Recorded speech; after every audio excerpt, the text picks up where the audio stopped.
kes ini, saya perhati, terutamanya di luar negeri, tidak ada secebis facts atau fakta yang ditulis oleh media di luar negeri. Semuanya katakan konspirasi politik tanpa turun ke gelanggang untuk lihat apa fakta tersebut. Itunya sebabnya saya katakan, bagi pendakwa raya, kita terus masuk dalam in the eye of the storm, itu dalam ribut itu, kita masuk dalam pusat ribut tersebut untuk kita solve problem ni. Tetapi pihak pembelaan dia hanya circle, dia pusing keliling, dia katakan konspirasi dan konspirasi. Jadi inilah mustahak kita hayati fakta kes ini. Saya mulakan dengan memberi pengenalan apa dia pertuduhan yang dihadapkan kepada Anwar. Dia dikatakan pada 26 hari bulan Jun 08 antara jam 3.01 hingga 4.30 petang di satu kondo alamat 99 Jalan Setia Kasih, Bukit Damansara. Dia kata dengan niat melakukan persetubuhan luar tabi'i, iaitu liwat, bersama Muhammad Saiful Bukhari, telah memasukkan, jadi kita kena specify, telah memasukkan zakar beliau ke dalam duburnya, dan oleh itu dia katakan telah melakukan kesalahan buat 377B kanun kesalahan. Saya nak perincikan sikit. 377B tak perlu elemen tanpa keizinan. Tak perlu. Iaitu sama ada keizinan diberikan oleh Saiful atau tidak, ianya masih lagi menjadi satu kesalahan di bawah section tersebut. Maksimum dia 20 tahun. Tidak ada minimum. Tetapi ada satu section selepas itu, 377C, di mana elemen yang mustahak ialah tanpa persetujuan, iaitu dengan paksa. Jadi mangsa itu dipaksa, macam rogol. Tapi ini lelaki ataupun perempuan juga boleh jadi kalau persetubuhan itu melalui dubur. Nah, apa bezanya? Bezanya ialah masih lagi 20 tahun maksimum, minimum dia 5 tahun. Dia tak boleh kurang daripada 5 tahun. Tadi tak ada minimum ya. Lagi satu, 377C ni, kalau orang yang melebihi 50 tahun, selalunya dia tak boleh disebat. Sebab ada sebatan rutan dalam dua-dua section ni. Tapi dalam 377C ni, sebatan rutan akan diberikan juga walaupun orang tu 90 tahun. 50 tahun ke atas dia tak kira. Sebab perkara 377C ni amat serius. Liwat adalah salah satu perkara yang kita anggap bukan saja jurisdiction kita. Jurisdiction England dulu, dia yang mula, ya? England yang mula. Liwat ini sungguh pun adalah kesalahan yang besar dari segi agama kita. Tapi kita terima undang-undang ini daripada England, menerusi India. Di England, tuan-tuan mungkin rasa benda ni pelik sikit dan mungkin lucu. Di England, undang-undang ini dikeluarkan pada tahun 1623 oleh King Henry VIII. Sebab didapati di dalam gereja-gereja Kristian banyak padri-padri duk main budak-budak yang dikatakan altar boys, yang kebanyakannya mungkin jambu-jambu sikit. Jadi terlalu berlaku sangat perkara ni. Semenjak 1623 undang-undang ni dah ada. Dan di England, undang-undang ini masih ada hingga tahun 80-an. Baru saja diberhentikan. Tetapi di England sekarang juga masih lagi ada undang-undang baru yang dikatakan bukan 377B atau C, tetapi dikatakan assault, tetapi dikatakan aggravated assault. Aggravated assault termasuk membuat liwat, dan ada pula aggravated liwat. Ya, aggravated di mana kalau sungguh pun orang tu membenarkan, tetapi walau bagaimanapun terjadi satu aggravation dalam perlakuan perlakuan tersebut. Jadi di England masih lagi ada, di India ada, kebanyakan Commonwealth undang-undang ini masih lagi ada. Di Amerika Syarikat, sungguh pun Supreme Court Amerika Syarikat baru-baru ni katakan meliwat di antara consenting adult harus dibenarkan, sebab kalau tak dibenarkan ianya impinge the privacy of the individual. Dia pergi ke situ pula, ya. Dia kata dengan privacy dia, biarkan itu. Jadi Supreme Court of America, sungguh pun Supreme Court of America katakan it is unconstitutional to have sodomy law. 17 atau 19 kalau tak salah saya, daripada negeri-negeri di Amerika Syarikat engkar mengikut Supreme Court of US. Sebab mereka kata, dan ini Dewan menyaut salah satu daripada hakim Supreme Court di US, iaitu Justice Scala. Scala ni one of the most brilliant Supreme Court judges. Dia katakan dia dissenting 5-3, ya, 6-3. Skala di antara 3. Skala kata undang-undang yang diperturunkan oleh Supreme Court of US tidak mengambil kira the conservative members of the public in the US who still want undang-undang Liwat ini diteruskan, not di banish ataupun di ban, ya. Jadi kita dapati kita bukan sesuatu negeri yang agak ganjil yang ada undang-undang ini. Kebanyakan negeri di dunia ini masih lagi ada undang-undang berkenaan dengan liwat. Baru ini tahun 2014 di India, perkara ini juga ditimbulkan di Supreme Court India, dan Solicitor General India telah pun menyokong bahawa undang-undang ini diteruskan, sebab di India berbagai-bagai ulama yang juga mahu simpan lagi idea konservatif ini. Dia katakan konservatif tetapi tradisional. Dia mahu undang-undang liwat ini diteruskan, ya. Dan Supreme Court India juga kata undang-undang ini memang sah dari segi undang-undang dan juga dari segi constitution. Dan constitution kita, perlembagaan kita dengan constitution India sama, almost identical. Alright? Jadi kita ada 2, 3, mungkin 10 negeri di dunia ini yang memang pro-gay ataupun LGBT, yang suka untuk undang-undang liwat ini terus disingkirkan. Tapi kebanyakan negeri di dunia memang masih lagi dengan undang-undang liwat. Jadi dengan introduction demikian, kita balik ke facts case. Dalam kes ini, pihak pendakwaan ambil satu langkah yang amat berani. Bukan saya buat kes tu. Jadi saya kena puji pendakwa raya yang buat kes ini. Dia ambil langkah yang berani. Dia panggil Saiful dulu. Selalunya kita mula introduction dengan saksi-saksi yang lain yang pendek keterangannya, supaya Saiful rasa lebih comfortable. Jadi tidak, mula saja day one dia panggil Saiful terus masuk lagi dalam kandang saksi. Dan Saiful kata begini, dia kata dia bekerja dengan Anwar sejak Mac 2008. Dari akhir bulan April 2008 sehingga beliau meletakkan jawatan pada 27 Jun 2008. Tak sampai 4 bulan. Anwar telah menjadikan Saiful sebagai pembantu peribadinya.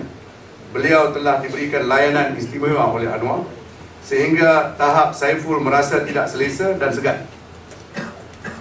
Walaupun gajinya hanya RM1,000, beliau telah diberikan allowance yang lumayan dalam mata wang asing yang tidak direkodkan setiap kali beliau mengikuti perjalanan bersama Anwar. Ini semua dalam keterangan. Walaupun baru saja bekerja dengan Anwar, beliau telah diberikan tugas khas untuk mengaturkan mesyuarat untuk Anwar dan berkomunikasi dengan ejen dan ahli parlimen bagi PKR dan Pakatan Rakyat. Beliau juga mempunyai akses kepada dokumen sulit sehingga tahap mengendalikan telefon bimbit peribadi Anwar, menghantar teks pesanan ringkas SMS penting dan sebagainya. Beliau telah diberikan bilik pejabat khas untuk dirinya saja yang dicemburui oleh orang atasannya dan diberi hadiah-hadiah mewah seperti biryani soup. Saya pasti di sini, I'm not trying to insult you, saya pasti di sini tuan-tuan tak ada soup biryani kecuali diberi hadiah. Mungkin Datuk Sri Ram here, mungkin dia ada soup biryani sebab dia dulu ejen soup biryani. Nah, jadi kita tertanya-tanya, kenapa orang ni dalam 2-3 bulan dapat biryani suit, dapat gaji macam tu dan allow macam boleh kan? Walhal Datuk Sri Anwar kata, he is only my coffee boy. He's a school dropout. So only my coffee boy. Jadi soalan yang kita tanya-tanya, Jadi pada 26 bulan, hari yang berkenaan, 10.30 pagi, Saiful diingatkan oleh Anwar tentang arahan beliau satu malam sebelum tu untuk dia bawa kepada Anwar dokumen-dokumen ke unit 11/5/2. Jadi mustahak 11/5/2. Ingat nombor 2 di belakang. Kondominium Desa Damansara bagi perkara berkaitan dengan kerja. Unit 1152 dan unit 1151 ni dia hanya bersebelahan je. Owned by the same person, iaitu kawan Anwar nama Hasanuddin. Saiful berada di kondominium itu jam 2 petang pada hari yang sama. Beliau membawa bersama dengannya dokumen yang diminta. Orang yang suruh dia bawa ialah Encik Ibrahim Yaakob, iaitu ketua sekretari bagi Anwar pada masa itu. Mesyuarat itu yang sepatutnya diadakan di unit 1152 yang saya kata tadi telah diadakan di unit 1151 yang bersebelah. Ini memang drama biasa mengikut Saiful. Dia kata selalu dia atur datang 52, tetapi memang saya selalu jumpa dia 51. Okey. Unit 1151 yang dijaga oleh Hasanuddin yang tinggal bersebelahan seolah-olah menjadi unit yang disimpan untuk digunakan oleh Anwar bila-bila perlu. Apabila Saiful tiba 2.45, Anwar sudah berada di situ menunggu beliau di tempat di meja makan. Perlu ditekankan bahawa pihak polis telah memperolehi semua rakaman CCTV daripada awal, daripada kapak, daripada masuk guard, ya, second by second untuk dua orang, bila tiba, bila balik, masuk koridor, hendak ke apartmen, semuanya dah ada. Anwar tidak tahu ke ni. Sebab tu dia masukkan defense of alibi. Tanpa tahu yang polis sudah ada dokumen-dokumen ni. Dia masukkan ni awal-awal lagi, very arrogant. Masukkan ni awal-awal. 13 orang nama alibi dia masukkan, ya. Dan apa yang berlaku dalam 1151? Saiful duduk di hadapan beliau. Mereka bincang berkenaan dengan kerja ni mungkin dalam 1-2 minit saja. Dengan tiba-tiba Anwar kata kepada Saiful, "Can I fuck you today?" Now, it's a very loaded statement. Why is it loaded? Satu, menunjukkan he is the dominant person and there is a subservient person. He treats him like a sex slave. Can I fuck you today? Meaning, there has been before today another occasion or maybe more. Satu, dia kata today. Saiful kata no, not today. Dia dah fed up. Okay? Dia kata not today. Dia dengan terang-terang dia kata. Kalau tanya dia, dia kata memang berlaku 9 kali. Termasuk dengan hari ini. Dia mengaku dengan jelas. Habis Anwar thinking, dia kata why? Dan arahkan dia masuk dalam bilik tidur. So, budak ni masuk dalam bilik tidur. Bila dia masuk, Anwar suruh dia cuci badan dia sikit. Dia pun masuk, alas dengan air sikit, keluar. Bila dia keluar, dia nampak Anwar dah bertualang di hujung katil. Dia nampak di hujung katil juga atas lantai, di atas kapet, Chinese kapet, ada satu tuala yang lain telah dibentang.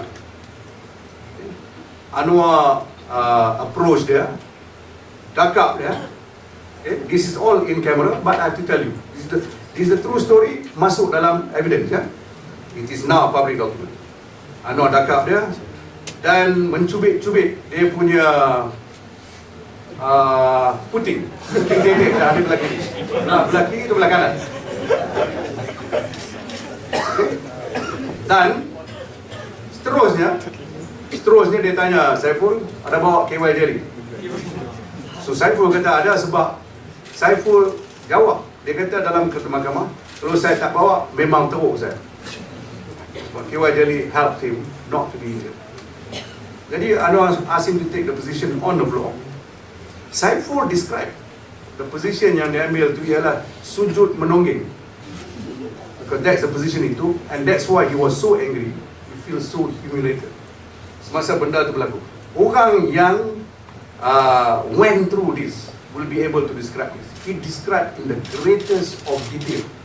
Ada pada masa-masa yang dia tersebab, tetapi he was very strong boy. unlike the first sodomy where the complainant was not a strong character, semua pun saya percaya benda tu berlaku, federal court pun percaya benda tu berlaku. Jadi dia kata Anwar suruh dia sapu KY jelly tu ke Anwar punya zakar. Dia kata masa tu dah Anwar dah tegang lah, belum apa-apa dah tegang lah. So dia kata semasa dia menonggeng tu, daripada tangan kanan tu dia sapu, dan Anwar suruh dia navigatekan zakar tu masuk dalam tubuh dia. Jadi dia buat gitu. Dia kata Anwar ni macam tak sabar, rakus dan laju semasa melakukan tu. Dia kata memang dia rasa sakit. Dia kata sakit sangat sampai dia terpicit KY jelly tu tertumpah, sama ada atas tawar ataupun atas kapal. Jadi perkara tu dah berlaku. Dia kata dalam 5 minit. Anwar ni jenis tak mahu pakai kondom langsung. Saya tak faham. Okay? Tak mahu pakai kondom langsung, dia mancutkan air mani dia dalam tubuh Saiful. Itulah sebabnya kita dapat keterangan dia ni. 5 minit semua habis. Dia suruh Anwar masuk cuci dulu.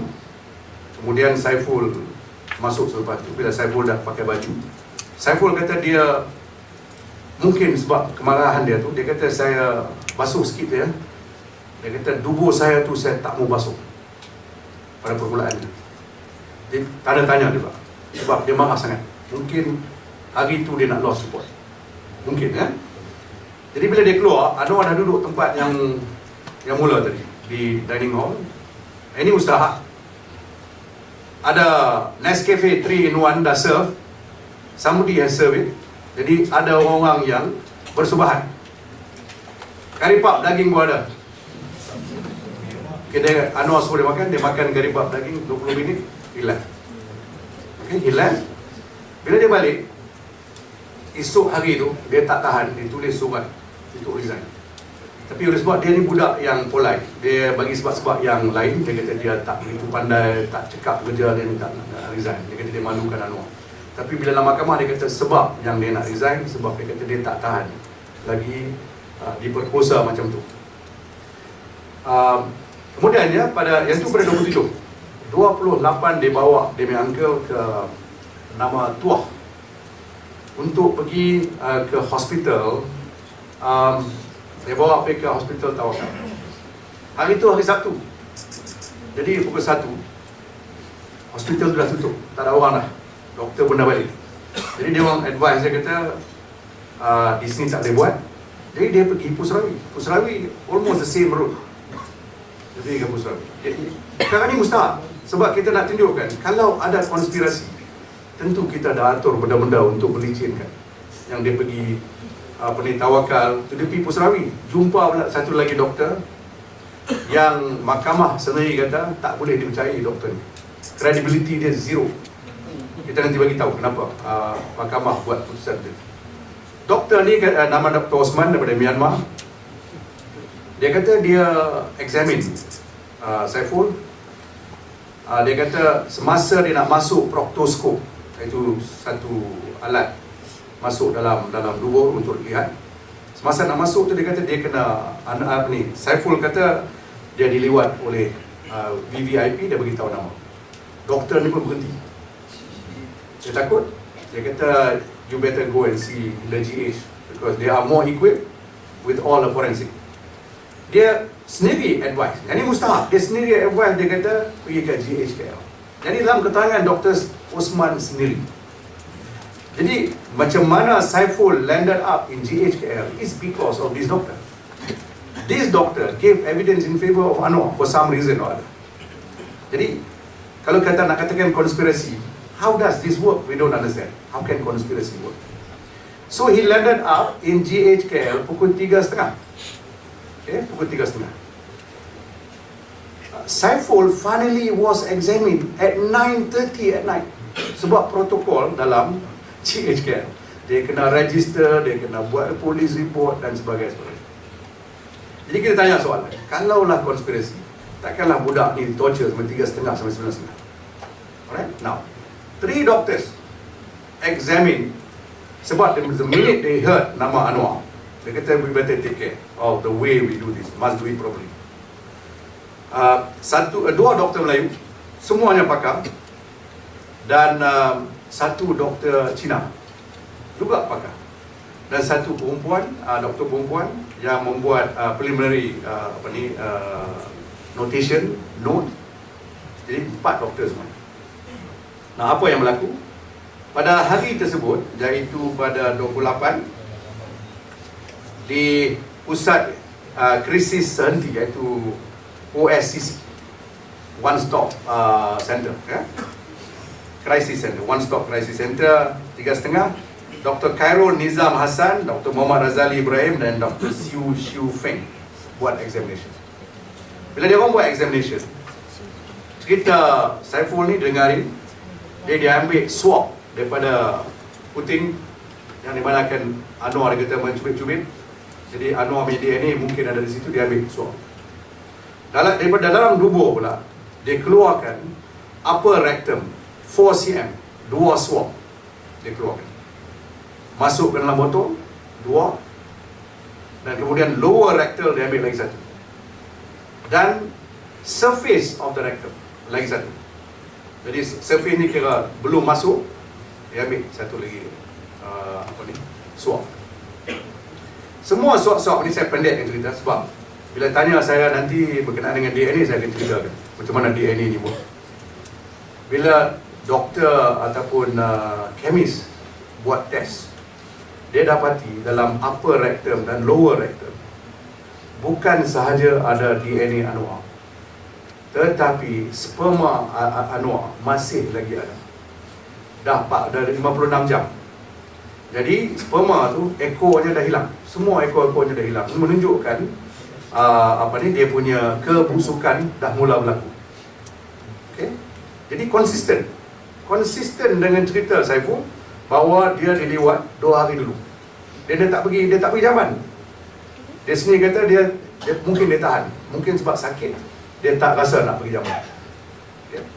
Jadi bila doktor ni beri keterangan, dia kata mula-mula saya keluarkan, saya ekstrak sperm head ni, bawah mikroskop saya boleh nampak sperm head, actual sperm head. Dia katakan ekor tu dah hilang, saya explode each one of the head, extract the DNA, kita check, yang tu yang dikatakan male Y. Okay? Kita kata male Y. Jadi siapa male Y kita tak tahu, sebab dalam negeri kita ni, kita one of the most liberal. Kita tak we don't make it compulsory for anybody who's arrested to give his DNA sample. He can refuse. Jadi Anwar refuse, nak bagi dia DNA. Jadi kita cari mana DNA Anwar yang kita nak compare. Bila kita dapat kepastian bahawa Anwar punya cerita ni, yang tuduhan ni amat kokoh, Anwar ditangkap. Ditangkap ini 3 minggu selepas. Sebelum Anwar ditangkap, male Y examination ni dah keluar. Result dia memang dah diperolehi. Hanya kita tak tahu siapa dia male Y. Anwar dimasukkan dalam lokap untuk semalam. Bila dia masuk, dia bawa satu mineral water. Dia tengah minum, dan dia masuk, ada lagi. Dan dia bawa 2 towel yang diberikan oleh isteri beliau, medium size. Dia bawa masuk. Tetapi standard issue dalam lokap ialah dia bagi satu good morning towel, dia bagi satu brus gigi, satu ubat gigi. Semuanya bungkus dalam plastik, sterilize. Diberikan kepada Anwar ambil. Anwar buka dan pakai good morning towel, pakai toothbrush, pakai toothpaste, everything, termasuk towel dia sendiri, dan minum sampai habis mineral water. Jadi bila dia keluar, dia hanya ambil towel dia yang diberikan oleh isterinya, dia keluar. Siapa pun kata dia jangan ambil benda-benda lain, tapi dia tinggal itu. Bila dia dah keluar, kita punya CSI masuk. Kita punya CSI masuk, dijemput masuk untuk tengok sama ada keterangan yang ditinggal oleh Anwar. Jadi water bottle tu dia ambil, dan good morning towel dia ambil, semuanya dengan toothbrush sekali. Kita hantar kepada ahli kimia nombor 2, orang Melayu pula, nama Nur Aidora. Dia juga pakar dia ni. Jadi lepas 3 minggu, dia check independently, tapi dia punya site tu, dia buat site yang sama. Yang ni saya kena explain sikit. Di DNA dari kita minta 16 point ataupun locus. Pluralnya loci. Locus ni kira site, tempat. di badan kita bermilion-milion, mungkin trilion, mungkin kuadrilion site yang kita boleh peroleh. Macam cap jari kita, billions and billions of marks. Tapi hanya kita perlu 16 je. Kalau 16 sini match dengan satu cap jari sini, itu saya lah, tak boleh orang lain. Okay? Begitu juga dengan DNA, kita perlukan 16 site. That site, kita boleh determine what site. Kita boleh katakan site ini kita nak examine, site ini kita, tapi mesti ada 16. Okay. 16 ni, kita di negeri kita ni, this one will shock you. Malaysia is the highest standard. Kita minta 16. US 13. Europe, depending on the country, 8 hingga 12. Australia 9. Okay, kita 16. Yang paling tinggi standard. Daripada mula DNA sistem kita sampai sekarang 16 yang paling tinggi. Dan semua authority DNA kata kita harus berhijrah kepada 16 point sistem sebab ia yang paling selamat. Sekarang Australia dah mula berhijrah kepada 16. Kita dah situ. Jadi bila Nur Aidora juga ambil site yang sama, check DNA di benda-benda ni, dia juga dapati male Y. Dan bila dia compare male Y reading dengan male Y reading doktor pertama, it matches. Jadi kita tahu segala tuala good morning towel, toothbrush hanya digunakan oleh Anwar sebab dia buka daripada plastik, habis. Dia letak rata-rata tempat, minuman dia, air liur dan semua. Jadi that's how we prove that it is Anwar punya DNA di dalam dubur Saiful. Now, katakanlah ada konspirasi. Kita nak tanya, kalau macam mana konspirasi paling baik pun, macam mana Anwar punya sperma ada dalam dubur Saiful? Jadi, our konspirasi must be fantastic. Sebab Anwar tak kata disimpan dia punya sperma dalam bank ke mana, dia tak kata. Jadi, soalan pokok, di mana kita boleh peroleh benda ni? That's the issue. Itu sebabnya, dia tak berani masuk dalam fakta. Kalau dia masuk dalam fakta, mati. Jadi dia buat cerita macam-macam. Dia kata cara analisis, cara penghantaran eksibit ini tidak begitu bagus, maka ada tercemarnya eksibit. Malahan tidak langsung ada tercemarnya eksibit. That is the most solid evidence on DNA. You cannot get better than that. Okay. Now, dua lagi perkara yang mustahak sebelum saya berhenti supaya soalan kita boleh buat. Bila beliau dipanggil untuk membela diri, dia dah soal kepada Saiful 7 hari berturut-turut. 7 hari. Jarang kita cross examine orang 7 hari. Tapi bila Anwar dipanggil untuk bela diri, dia tak masuk langkah saksi untuk disoal balas. Dia buat statement daripada accused punya dog. Jadi dia tak boleh disoal balas. Kita ada 3 macam. Satu, kita diam diri. Satu, kita bersumpah di mana kita boleh disoal balas. Yang itu biasa. Yang lagi satu tu, kita duduk tempat di mana kita dituduh. Kita cakap apa suka yang kita cakap. Orang tak boleh soal balas. Anwar ambil yang 3. Tak boleh disoal balas. Dan dia langsung tidak gunakan dia punya defense of alibi yang 13 orang tu. Seorang pun dia tak panggil. Isteri dia pun tak panggil, Hasanuddin dia tak panggil, siapa pun tak panggil. Dan dalam keterangan dia, sungguh pun tak bersumpah. Memang tak ada value banyak. Sikit pun dia tak kata berkenaan dengan alibi. Dia hanya kata ini semua konspirasi dan konspirasi. Okay? Ini amat mustahak. Jadi, alibi tak pakai, statement belum betul. Yang ni saya rasa secara dasar, mahkamah boleh buat keputusan dengan begitu jelas. Tak ada apa-apa ragu-ragu lagi. Ya? Soalan pertama saya minta Tan Sri jelaskan. Di akhir Tan Sri ada sebut yang Datuk Sri Anwar ada beri keterangan from the dog. Ya? Jadi, dan saya difahamkan keterangan from the dog ni kita tak disoal balas. Ya? Jadi saya minta Tan Sri jelaskan sedikit apakah implikasi atau kesan seseorang yang beri keterangan from the dog berbanding dengan orang yang beri keterangan daripada witness stand. Cross examination ni ataupun soal balas dikatakan satu invention, satu yang dicipta oleh Anglo-American system ataupun common law system yang dikatakan is a genius. Sebab bila kita dapat buat cross examination, ia akan mencungkil cerita-cerita yang lebih mendalam, dan kita boleh daripada itu dapat membuat kesimpulan sama orang tu cerita benar atau tidak. Hakim boleh dapat tahu. Sebab dia tak boleh cerita sesuka-suka dia. Kita keluarkan semua cerita-cerita. Jadi it is important for cross examination to determine the truth. Cross examination you must ask on relevant question. Jadi implikasi bagi Anwar ialah cerita dia tak ada test also, not tested. No litmus test to it to say whether he's telling the truth or not. Jadi ada benda-benda yang mungkin dia nak sembunyikan. Ini hak dia. Saya sendiri memang bergaduh dengan Tan Sri Abu Talib dulu semasa saya disuarakan. Bila Tan Sri Abu Talib nak cadangkan kita remove tiga-tiga hak ni, hanya hak satu saja, iaitu bagi keterangan dengan bersumpah. Saya kata no, ini hak orang-orang yang perlukan.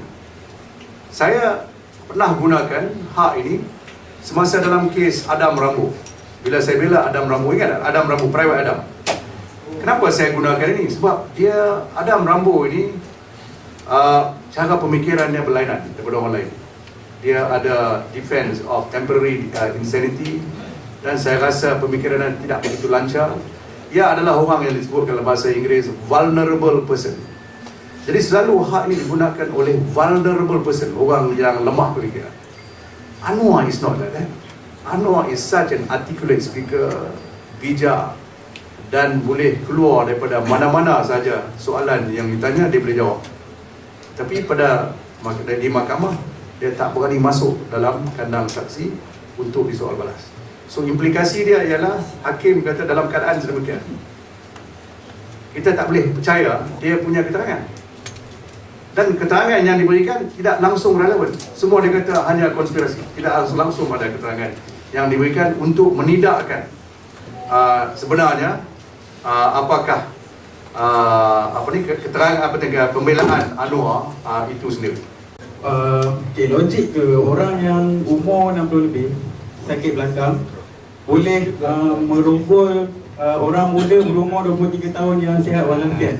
So dia orang akan berpegang kepada benda macam tu sebagai hujah. So kalau benda macam ni, macam mana Tan Sri, apa pendapat Tan Sri? Dan lagi satu soalan, kalau suka, katakanlah suka sama suka, kenapa yang di Liwat tu tak ada hukuman untuk dia? Saiful kata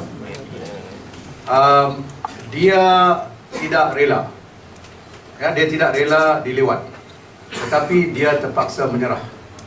Okay, so the issue is dia ada dominant factor dengan subservient factor, right? Memang perkara macam ni memang berlaku. That's why you have sexual harassment at workplace.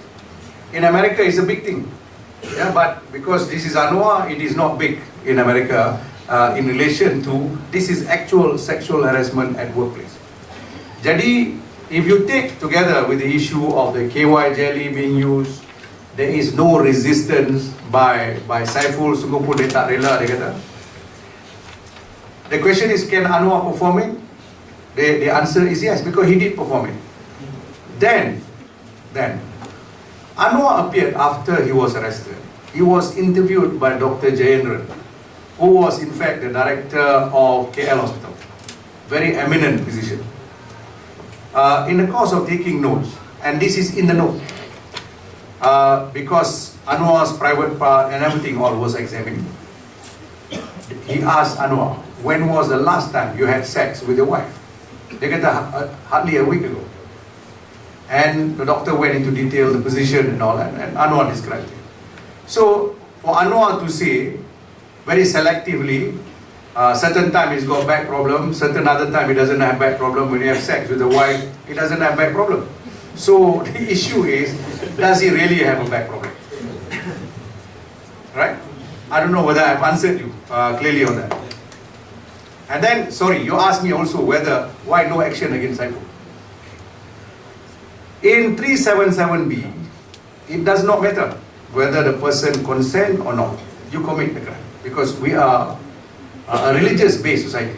Whether you're a Muslim or not, you're religious-based, especially if you're a Muslim. This is a total no-no in the Islamic religion. Now, So the issue of consent does not arise. But if you do not consent, it aggravates the offence. But and if there is true consent, the case will never see the light of day, because who wants to report? Shock, somebody shocked. Why should I lodge a report? So for the fact that this boy lodged a report shows that he's got a complaint, he didn't like the way he was treated. So his word is very interesting, his sentence. Saya tidak rela, tetapi saya terpaksa menyerah. There is a case in England recently in 2013 under the new act of sexual assault, where the judge said consent in the meaning of the new act includes this. Dia kata, or rather the lack of consent include this, where he gives in without resistance, but he was not really willing, but he gives in. So it is almost identical to what Saiful said. And I can tell you, Saiful did not know the law about this, because I myself discovered this 2 days ago. Because this is a 2013 decision in England. We wanted to make a comparison because of this, because of tonight. I hope I have answered that question. Masukkan zakar dalam tubuh. Tidak adakah Saiful yang diliwat as opposed to peliwat boleh dituduh? Just pasal section 37 ini siapa yang memasukkan zakar dalam orang lain, dia orang lain yang diliwat as opposed to orang yang meliwat, boleh ke orang yang diliwat ini? That's a very good legal question. Jadi kalau kita lihat dari segi bahasa dia, amat nyata bahawa orang yang meliwat, that means the aggressor, as compared to if I use the word agresi. Saiful is the aggressor, and therefore only the aggressor becomes the subject matter. But even in normal crimes, sometimes in order to get to the principal offender, you may have to sacrifice not charging the how do you call it, the abettor, if there is such a thing in this particular case. There is no abettor, because the question posed is quite clear that 377B, there is no such thing as an abettor, because the offence is only with respect to the aggressor putting his penis in the rectum or the anus of the victim. So even if you go the other way around, whether Saiful should be charged, the answer is no, because he clearly was a person who lodged a report. He clearly was a person who said, I was not willing to be treated this way anymore, and I want to lodge a report. So he should not be charged, because otherwise, public policy-wise, it is bad, because you are discouraging people from coming forward to lodge a complaint against an employer that has been sexually assaulting you and harassing you at work. That's why Saiful didn't escape, why didn't shout and things like that. It's very difficult in the circumstances where he was in, because the neighbor and all that are Saiful's friend. And then when he was asked to come to the apartment, there is a code word, a password. He must mention the word Mokhtar, baru he's allowed in. And then he is guarded all the way by the neighbor next door, who is the owner of both apartments. And he was clearly under the dominance of Anwar. The question of him running away cannot arise, because he was totally dominated. Pertama sekali saya nak tanya Tan Sri, macam mana apa ingredient utama Tan Sri untuk yang dengan klik hanya berdua untuk melawan opposition yang mana menampilkan 13 orang peguam untuk membela diri dia seorang. So kalau kiranya 14 lah campur dengan dia sekali kan. Berkenaan dengan 14 peguam lawan satu dalam mahkamah persekutuan. Sebenarnya daripada dulu, semenjak saya mula kerjaya saya sebagai timbalan pendakwa raya, bila saya lihat dua perkara. Satu, bila saya lihat lawan saya lebih daripada 3 orang, saya dah tahu kes tu saya akan menang. Kalau one to one, lebih susah, sebab dia concentrate, peguam dia akan concentrate. Lebih-lebih lagi peguam tu yang peguam muda, yang will not take any chances. Dia akan leave no stone unturned. Jadi kalau kita nampak 14, Ni macam cerita too many cook spoil the broth. This what happen. Sometimes one cross-examine this way, the other cross-examine this way, you know the whole thing is debunked. So that's what happened when you have too many generals. In fact, in this particular case, in the defense team, when you have that, the other problem is one is thinking the other is doing the work. In the end, nobody does the work. So the one on the other side, one person he knows he's got to do everything, he will do everything in the end. So that's the reason why I think we perform better. So soalan pertama, Datuk Sri Anwar 337B sorry 337B memperuntukkan maksimum, hukuman maksimum 20 tahun. Datuk Sri Anwar dipenjara 5 tahun sahaja. Bermakna di sini mahkamah percaya bahawa wujudnya unsur-unsur kerelaan diri Saiful itu sendiri. Kalau pada pandangan saya lah, kalau benda ni totally paksaan, mahkamah akan bagi hukuman maksimum. Betul Tan Sri? Okey. Jadi wujudnya kerelaan dekat sini. Saya balik pada 377B. Dia sebut kat situ whoever voluntarily. Disebut whoever. So jadi tadi Tan Sri bagi keterangan bahawa macam seolah-olah Tan Sri defend pada Saiful Bahari. Okey. Sedangkan Saiful Bahari tak pernah didakwa pun. Jadi kenapa Saiful Bahari itu tidak didakwa juga? Sebab dalam 377B sebut whoever volunteer. Let me try to answer you. 377B bila dia gunakan perkataan whoever voluntarily. Voluntarily is not on the victim. Voluntarily refers to the aggressor. I mean he voluntarily masukkan zakat dia bukan cara accident.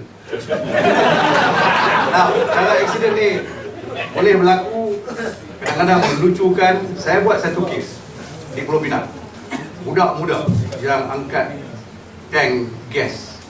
Jadi orang tua ni daripada jauh dia tengok budak ni angkat. Dia tahu budak ni sakit belakang. Orang tua ni is a homosexual. Dia jumpa budak ni, dia kata saya tahu bapak kamu. Kan dia bagilah sedikit sebanyak. Dia kata saya tahu kamu sakit badan sebelah kanan. Sebab dia tengok, dia pandai, dia pancing. Dia kata malam ni you datang rumah I picit badan you hilang. Budak ni pun bawa lah bekal makan nak bagi orang tua ni. Orang tua ni urut pakai seluar pendek. Urut. Budak ni terkejut bangun sebab dia rasa macam zakat tengah nak masuk. So dia kata apa benda ni? Dia kata accident. Dia kata. Ini berlaku di Pulau Pinang. Bila berlaku kali kedua, jadi budak ni hilang fikiran dia. Dia bergaduh dengan orang tua ni. Akhirnya dia tikam orang tua tu 49 kali. Dengan gunting yang ada di atas meja. Saya defend dia, budak muda. Kita menang kes tu sebab Section 100 Penal Code kata sesiapa saja mempertahankan diri dia, self defense, bila dia dirogol atau orang yang rapat dengan dia dirogol atau diliwat, harus dan boleh membunuh. Jadi atas dasar Section 100 dia dibebaskan sebab dia defended dia punya maruah. Jadi ini menunjukkan 377B atau C is a very serious offence regarded by our own jurisdiction. Okay? Now, jadi that's the first question that you asked me. That's why kita berkenaan dengan Saiful ini, sama ada the issue is whether voluntarily applies to him or not. It doesn't apply. It's only to the aggressor. But secondly, you are absolutely right. Yang 5 tahun tu seolah-olah Saiful ni benarkan Anwar buat secara voluntar. I argued in the federal court that 5 years is too low. Sebab apa? Kali pertama Anwar disabitkan ialah berkenaan dengan corrupt practices. Melibatkan Anwar dengan conflict of interest. Dia direct polis berkenaan dengan siasatan yang telah diadakan terhadap beliau. Dia DPM, dia direct polis. Jadi conflict of interest, it is a corrupt practice. Dia kena 6 tahun. Berkenaan dengan investigation sodomy 1. Dan dalam sodomy 2, dia kena 9 tahun. Tetapi kes tu dibuang di mahkamah persekutuan. Tetapi dalam di dalam kes itu, sungguh pun Mahkamah Persekutuan buang kes itu, 2-1, satu dapat tidak salah, 2 buang kes ya. Yang 2 ni juga katakan kita juga terdapat bahan-bahan bukti bahawa homosexual activity itu memang berlaku di Tivoli Villa. Jadi mengatakan kita terpaksa buang ni sebab technical, tapi Anwar memang melakukan kerja-kerja homoseksual dalam judgement itu sendiri. Jadi bila judgement itu keluar, saya masih lagi ingat one of the defense counsel was the late Christopher Fernando. Dah arwah pun Christopher Fernando bagi interview, dia kata this is the finest hour of the judiciary. Tetapi lepas 4-5 hari dia baca judgement tu, dia kata dia kata Anwar homosexual. Jadi we have to do something. Jadi it's no longer the finest hour of the judiciary. Sebab bila dia baca tu dengan teliti. Jadi 5 tahun, 6 tahun kemudian baru ni, in fact 2014, they went to court. Di bawah Datuk Haji Sulaiman Abdullah mewakili Anwar pergi ke court untuk remove that particular paragraph. The court said we cannot do that because that is the opinion of the highest body, the federal court. And when they make that statement, they had evidence to base on it, so that the statement becomes not merely a statement that was thrown in the air, but a statement based on facts. So it becomes even more concretized, that finding. So Anwar is not just a first offender, a second offender, he's also a third offender, because sodomy 1, although he was acquitted, the court took note that he did perform the act. So how could you give him 5 years? So you're right, 5 years is wrong in principle. But I think the federal court just wanted to be lenient to him, maybe because of his age. Because of his age. I don't think there is any other reason. But if you ask me, is there a principle of law that is offended by the federal court? I think they offended by being too lenient. They have been too lenient with him throughout.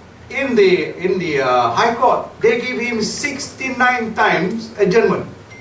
I minta kalau 3 kali adjournment, I nanti kena jelka. I can't do that because they will tell me all sort of things. But Anwar's team can get 69 times adjournment. Okay, now the last thing that you asked is very interesting matter. Rather, 2 more things. National security. You mentioned the word national security today. When you say national security, you're right. There are many things that we seem to fail to notice. Why is it important to expose Anwar? Why is it important to charge Anwar? One is, of course, there is a complainant. You cannot sit still. There is a complainant. Saiful kata, I also want justice. Just because I'm a small man doesn't mean that only the big people get justice. What about me? That's number 1. Number 2, Anwar is what they call a closet homosexual. Homosexual yang sembunyi dalam almari.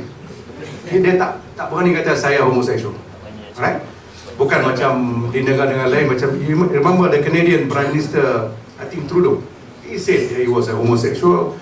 And I remember the Chief Minister of a particular state in Australia, he said he was a homosexual, although he was married to a very beautiful lady, Chinese lady from Malaysia, who was my lecturer in the Royal Military College. Now, people who are in the open, they are not so dangerous. People who remain in the closet are very dangerous, because I want to tell you a story. President Sukarno was known to be a womanizer. Known. In fact, there is a book called Wilson Plot, The Wilson Plot, which is a precursor to The Spy Catcher. Remember the book Spy Catcher became a controversy. In the Wilson Plot, there was a story that Sukarno went to Moscow. He wanted to negotiate the purchase of arms. He was shown everything. Because they knew Sukarno, andal betul, dia bagi 9 Russian women of the greatest beauty, and Sukarno tak tolak. He had fantastic time with the Russian woman, 9, tapi the KGB, of course, tape recorded everything. On the last night, they brought the contract to sign for the purchase of the arms. He said, I haven't seen what the French wants to offer and what China wants to offer. Let me see. If you're still the best, I come back. So the Russian pretended to be not annoyed. But in the morning, he found dockets and dockets of photographs of Sukarno in every position unimaginable. But Sukarno being Sukarno, he called his Russian ADC and said, I got this photograph. Can you arrange for 7 copies of each? Because I want to take it home because my people will be very proud. That's because he was open. Everybody know he likes women. He was a womanizer. It's no secret. But you imagine if somebody like Anwar was there negotiating our arms contract and he's caught like that. What do you think Anwar will do? That's where national security is an issue with people like that. Right? Now the last one is a third party issue. Why did the Attorney General appoint me? In this country, although of late it is not so common, but we used to do this before. David Marshall was appointed when Singapore was part of us. David Marshall was appointed as a counsel for the Attorney General as a public prosecutor on a fiat, exactly that way. And then who else proposed this? This new law, one of the new law, bukan semuanya new, in the CPC that allows private lawyers to become fiat by way of to become the prosecutor. Karpal Singh stood up in Parliament. Dia katakan, typical of Karpal Singh, he says, kenapa undang-undang ini digunakan untuk kes-kes kecil? Dia kata, let's use this for big cases, not just small cases, and let other lawyers who are good to be appointed by fiat. He himself suggested in Parliament, and it is in Hansard. But when I was appointed, he said, no, I shouldn't be appointed because I am a private. So he reversed the whole thing. And that brings me to the point. Who actually started this nonsense about if this is conspiracy? In 1998, Anwar was sacked.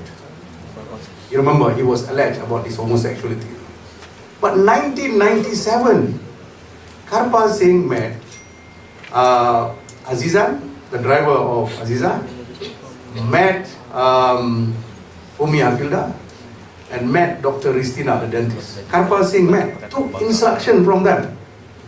After having taken instruction, he went to Parliament. There are 2 Hansard. I've got it with me if you want to see. 2 separate Hansard, 1 October, 1 November, where Karpal Singh stood up with a statutory declaration of Azizan and said, I've got proof that the Deputy Prime Minister is homosexual, he has practiced sodomy, blah, blah, blah. So he was the first person to have accused Anwar, but that was because Anwar was the Deputy Prime Minister. When Anwar became the opposition, of course Anwar is no longer guilty, Anwar is innocent. So this is the hypocrisy that we have if I may say, people who does politicking in a certain brand. So that debunked all the issue about conspiracy, because it was not Dr. Mahathir who first accused Anwar, it was in fact Karpal Singh. So I say, it looks like when politicians are in serious trouble, they cry conspiracy everywhere. So, and I say it is not just Anwar, but look at the similar case in the Supreme Court of India. So, that I would say cannot be conspiracy. And then I want to plead with you. I have got a mother who is going to be 98 on the 19th. Her birthday is on 19th. I've got a son. We all have got children, we've got old mother, we've got people who need us. Kita tak payah tunggu mati masuk neraka bila kita buat salah. In this world, you will be punished.